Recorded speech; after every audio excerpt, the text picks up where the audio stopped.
Greetings. This is Paul the Poke from paulthepoke.com. Today we are April 9. We are trend update. Israel hammers Syrian airbase.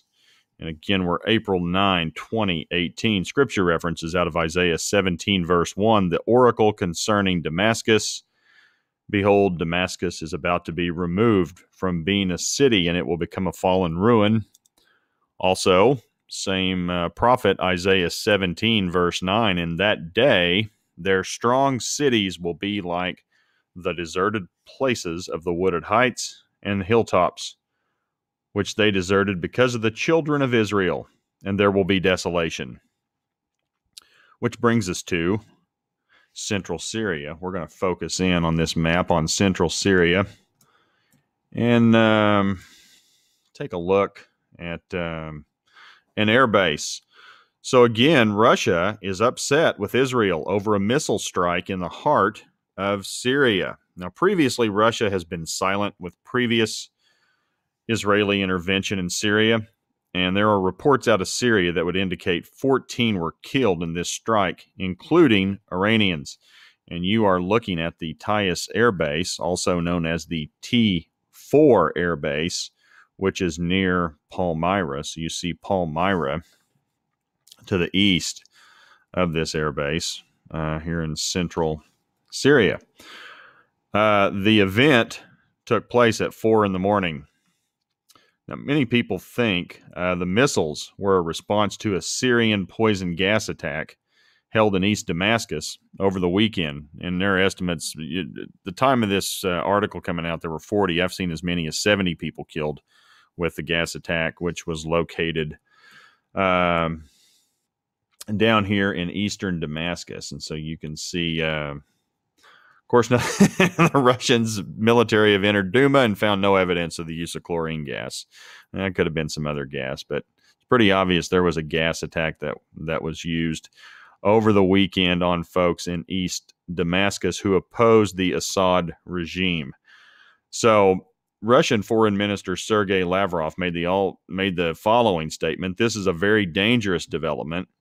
I hope at least that the U.S. military and those of the countries participating in the coalition led by the U.S. understand that. So even though Israel did this strike up here near the air base, comments have been directed toward the United States. Now, this came out later this afternoon, will not be noted on the blog, but Trump has come out, and the U.S. and UN Ambassador Nikki Haley has come out and stated that there will be a response in regards to the gas that was used on the citizens in East Damascus. So this thing's far from over, and this is starting to escalate.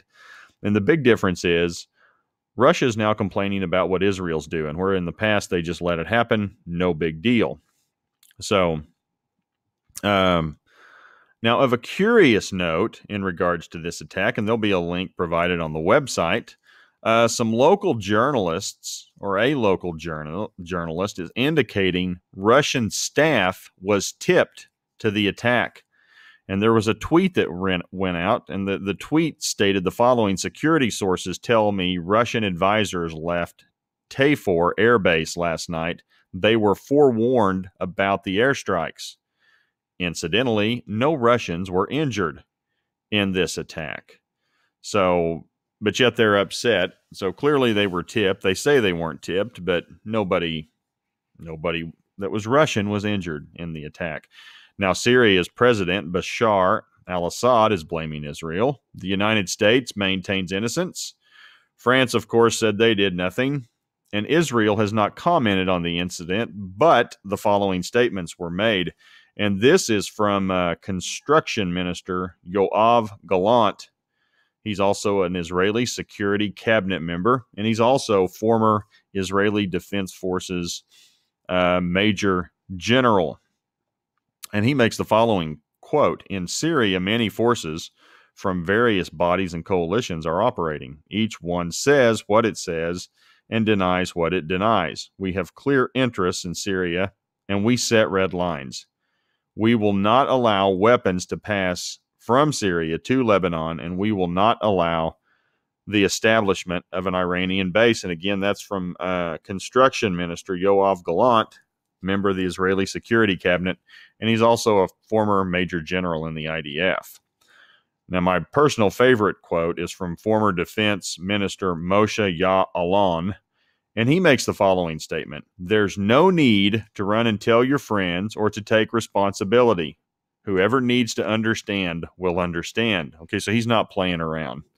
And again, that's former Defense Minister Moshe Ya'alon.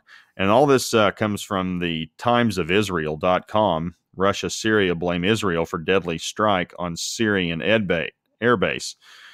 You know, this pulls ancient Magog into the fray here, which most people think is modern-day Russia. I have a link provided for that for those of you who want to see how that conclusion is drawn. That's at godinanutshell.com.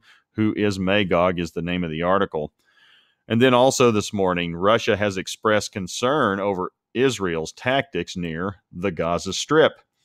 And Russia calls the military application down here in the Gaza Strip indiscriminate use of force against the civilian population. So they're out there, you know, lacing bombs on the border, burning tires. And Russia does not approve when bombs go off in Israel, and then Israel responds.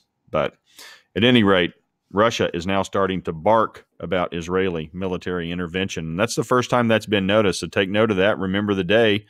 We're in early April 9, 2018, and Russia's starting to complain about what Israel's doing with their military. So there's a little bit of a sea change taking place in and around Syria. Russia's response is becoming a little more directed toward Israel. And we know how this ends. They're eventually going to come into Israel through the north in the Golan Heights up in here. That's what the prophecy says from Ezekiel. And then God spanks them in a major way.